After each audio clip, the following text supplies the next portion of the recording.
Hobby Quick Hits. Delivering that breaking hobby news directly to your earlobes. You want to know those hot drops from the card shop? We've got you covered.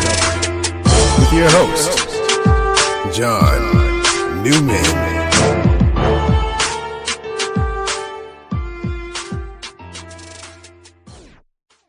Hello everyone, welcome to another edition of Hobby Quick Hits. And on today's episode, we're going to talk about, something we've all probably run into or thought about or made a decision or took a stance on, right? We've had athletes pass away, right? During their playing days, soon after, or even in old age, right? And there's sort of there's no written rule, but an unwritten rule to whether or not you should sell their cards or be buying their cards and that sort of thing. And so I'm going to, recently Greg Biffle and his family unfortunately lost their life in a plane crash in North Carolina. There's no good time, but holiday season makes it even all the more tragic. And I'm not so much a racing collector or dealer, but this came into play, and I'll save that for when we get into the main topic. But, what are the thoughts on selling, not selling, refusing to sell when someone dies, especially tragically, right? Unexpectedly. Ted Williams dies in his 80s. It's kind of, not unexpected, if you will, right? Tony Gwynn, unfortunately, gets cancer and dies way too young, right? Those kind of situations. While the finality is the same, the circumstances are different. What's the etiquette hobby-wise when it comes to that? So that's what this show is going to tackle today. And, by all means, my door is always open. Let me know. Am I wrong? Do you agree what I'm going to say later? Or you don't? John, you're wrong. So let me know. There's really, this is an opinion-based show today. So there's really no wrong answers per se. So let me know what you think, as always. Go ahead. Let's check out this week's Hobby Wax releases. Take it away, Max. Hey guys, it's Max from the Sports Card Shop bringing you the weekly releases for the next few weeks here. Starting off on the 29th, we have 2025 Topps 5-Star Baseball. On the 30th, we have 2024-25 Topps UEFA Club Competitions Merlin Chrome Soccer Blaster, as well as the Soccer Hat Trick and the Soccer Hobby Boxes. And on the 31st, we have 2024-25 Topps UEFA Club Competitions Inception Soccer. And on the 2nd, we have 2024-25 Topps UEFA Women's Champion League Chrome Soccer Hobby, as well as the Chrome Soccer Sapphire coming out on that day as well for that product. Also on the 2nd, we have 2026 TriStar Hidden Treasures Autograph Footballs. And on the 7th, we have 2025 Panini Immaculate Football, 2025 Topps Chrome Update Series Baseball Sapphire. And on the 7th, we also have 2026 Upper Deck Golf. And finally, on the 9th, we have a big release, 2025 Panini Prism Football. Enjoy the rest of the show, and thank you for tuning in. Let's go round the hobbyverse and catch up on this week's hobby news. And find out. All right, the big news of the week, as you probably already know, but just in case, Collectors Universe, parent company of PSA and SGC, is now the parent company of Beckett, buying their grading services or acquiring their grading services. Does not include Southern Hobby or Dragon Shield. Their supply, Southern Hobby distributorship, and Dragon Shield is a supply side company. Does not include those, but does include pretty much everything else. So There are people up in arms saying that there's a monopoly, including our own New York State Congressman Patrick Ryan, who has petitioned the Federal Trade Commission to look into this acquisition and reverse it or, undo it, claiming it's a monopoly. So we'll see if that gets any traction or goes anywhere. Let's get back to the acquisition itself. Collectors announced that Beckett, much what they said, like with SGC, would be run, it would be, separate and run individually as well. We've seen some stuff happen at SGC that wasn't on point with what was said.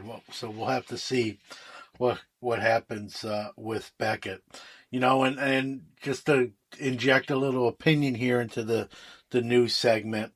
A lot of people claimed SGC would be killed off. They are running operational, and I still do my bulk subs, not at the bulk sub rate, but I still provide the service. I'm only lost about 20% of, submissions since the bulk rate went away. I thought that number would be higher, but it isn't.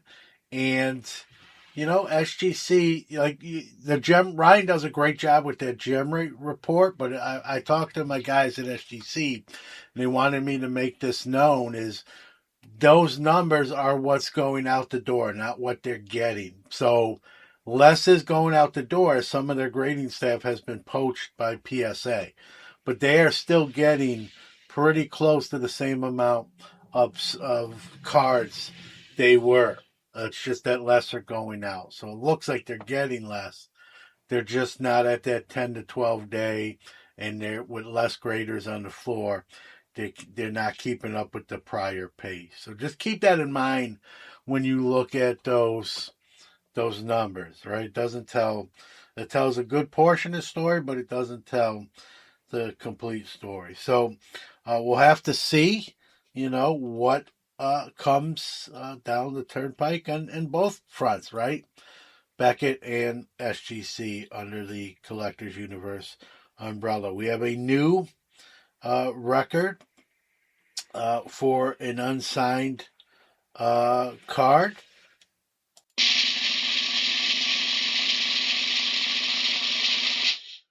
The Kobe Michael Jordan Exquisite Logo Man from 2003 in the Heritage Winter Auction, which just closed, wound up with a $3.172 million, which is a record for a unsigned modern card. In the same auction, let's talk about some of the other closings in that auction. A PSA 852 Mantle went for $1.5 million.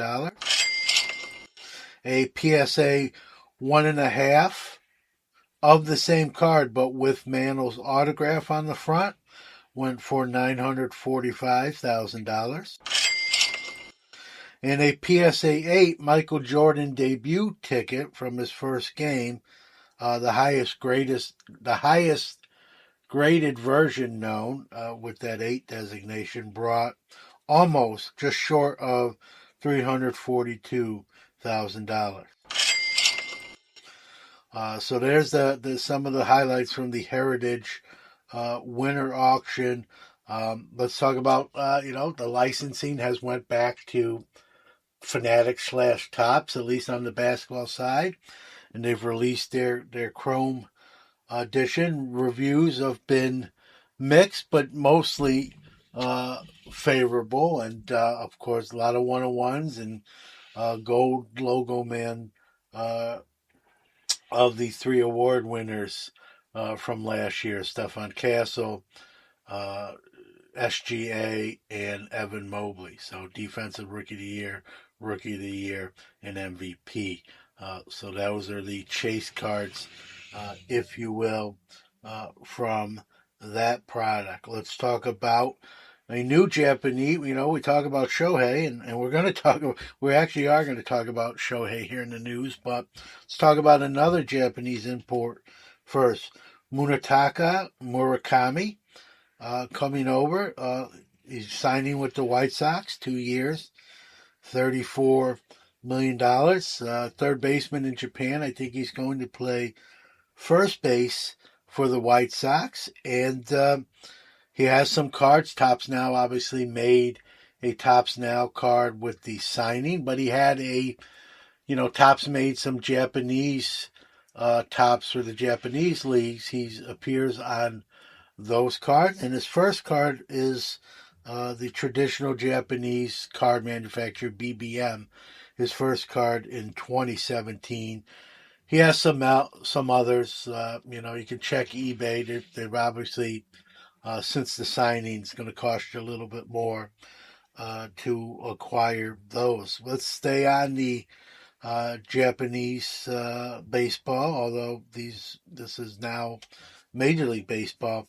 The 2025 Topps Chrome MVP Gold Logo Men of Shohei Ohtani, signed with the Gold Logo Men, 1 of 1 obviously, just went for $3 million on Fanatics Collect. So a lot of big money cards on the higher end of thing. And unfortunately, when you talk big money cards, crime usually isn't very far behind. And on the 22nd of December, which was a Sunday morning, most stores are closed for the day. 3 stores across Southern California were robbed, including 44 Collectibles in Laverne, which took a $20,000 loss just days before their New Year's Eve grand opening.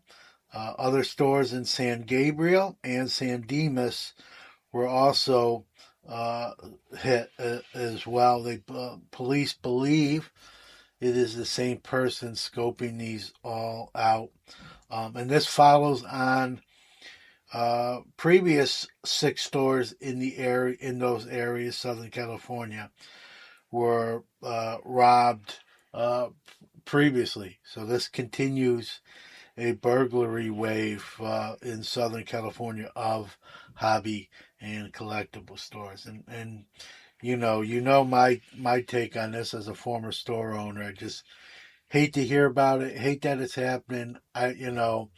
There's deterrence, shatterproof glass, security systems, but nothing is 100% foolproof. And it's sad that, especially this time of year, that someone's put in their elbow grease, hard work, their own financials to get these stores going, and just someone comes in the middle of the night and robs them. I just that really gets my cross. So hopefully the culprits are apprehended, and not only apprehended, right? They usually catch these guys, but we need to have stronger penalties, right? Longer sentences to be deterrents for future crimes. A lot of times these guys get caught and they get, relatively speaking, they get slaps on the wrist and barely serve jail time. And I think that's one of the issues why these keep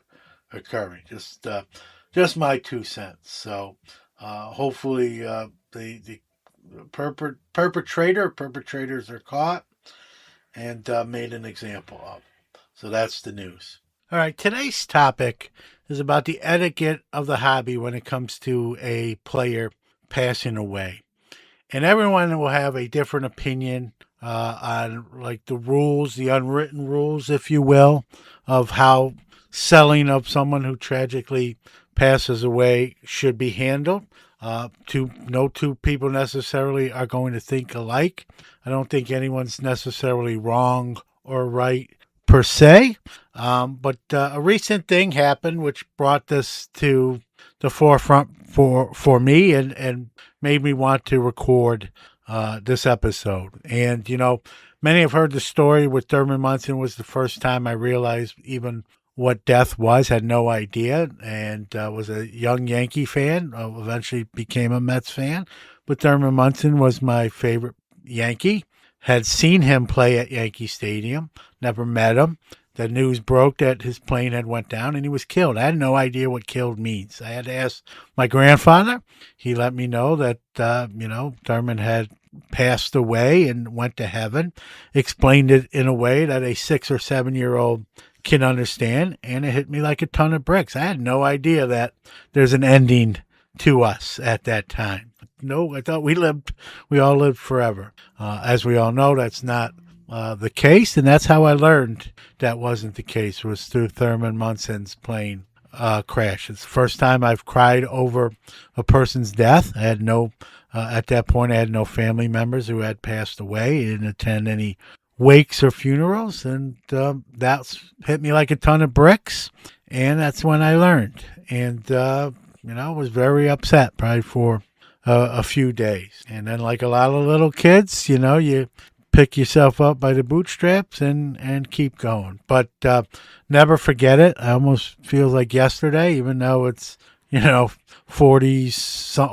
years ago. And it's crazy to think, right? I think you should be in the hall, but that's a whole nother show in itself. But, it wasn't the first tragedy where a athlete was cut down in the prime of his career, and it unfortunately won't be the last. The most recent, Greg Biffle, although I believe he was retired, but we'll get into that in a minute. We've seen circumstances where athletes, right, live to a ripe old age and then pass away. Willie Mays and guys of that ilk, and then we've seen, the Tony Gwynns and the Kobe Bryants much too soon, Kirby Puckett's, and the list goes on and on.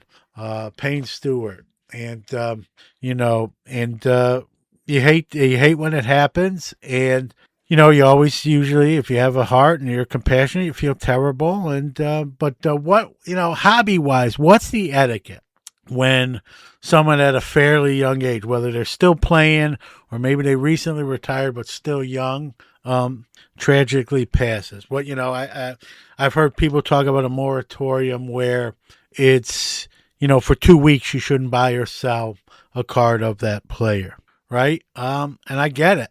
I'm not saying that's wrong. Some people say 1 week. Some people say a month. You ask a different hobbyist, you'll get probably a different time frame. Others will tell you, hey, there's no time frame. Just, it's unfortunate that person lost their life, but you have to go on, right? Business and life has to go on as usual. So there's no real written rule, right? It's just sort of that unwritten etiquette. If you ask me, I'm sort of that 2 week. I kind of like that. But even that, like, I'm trying to think when Kobe's, tragically passed with the helicopter accident. Now, I didn't have a million Kobe's. I didn't have any Kobe autos in my show inventory, but I was doing shows. And if memory serves me correct, I didn't pull any, Kobe's out of my case, and I didn't change any prices. I just kept them in there, and if someone wanted them, they bought them. And again, I didn't have a ton to begin with, so But let me tell you what sort of instigated or brought this episode on. So you may have heard this past week, Greg Biffle, I believe he's in the NASCAR Hall of Fame. I believe he's retired. His wife and 2 kids, and I think a few others aboard a private plane that crashed in North Carolina, all tragically lost their life. I believe he was in his late 40s, early 50s. And, I'm not a racing fan. I know some race car, I know the sport a little bit, but I'm no expert by any stretch of the imagination. My personal collection when it comes to racing consists of some unopened wax that I purchased and just socked away. As far as single cards go, I don't own any. I don't have any in my PC. However, about 4 or 5 years ago, I bought a collection, as I sometimes do, and that collection contained just a mishmash of cards from different genres, right? Baseball, football, hockey. I think there was even some soccer cards, some non-sports, and then there was probably about 50 to 75 racing cards. And what I do, I use different selling platforms, and one of them being Sport Lots. Sport Lots is a platform I use for the lesser valued stuff, right? A lot of base cards, commons, that sort of things. You can list them for 18 to 20 cents on the low end, and then anywhere on up based on the card or whatever you want to ask for. So I had these 75 assorted racing cards, all different things. There was some Prism in there. There was some Victory Lane. There was just a hodgepodge, a couple autograph cards. There was a couple like sheet metal cards and what have you. And I just listed those on there. Again, this is, probably 5 or 6 years ago, and forgot about them, right? Like we do a lot of things. And, I don't sell a ton on sports lots, but, almost every day I get an email that, package up these items have sold, right?